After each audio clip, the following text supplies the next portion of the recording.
अंधार. राहुजी, ही पहिलीच अशी मोहीम आहे जी आमच्याकरता इतकी अंधारात आहे. महाराज, आज 7 दिवस झाले. मोहिमेबद्दल रायगडावर काहीच माहिती नाही. नक्की झालंय, हंबीर आहे तिकडे.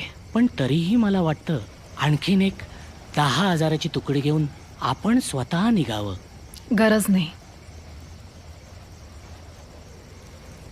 प्रतापरावांसारखा योद्धा गेल्यानंतर ज्या विश्वासानं त्याला सरसेनापती बनवलं,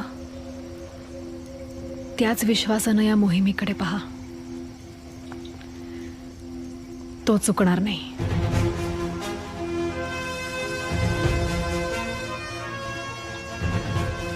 आणि तो पेडगावचा 1.5 शहाणा काय जड आहे का त्याला?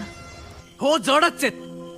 कारण लढणारे इथे कुरकुंभमध्ये देवदर्शन करतायत आणि थकलेल्या वयस्कर शत्रूवर सोडले. नक्की काय करायचंय आपल्याला?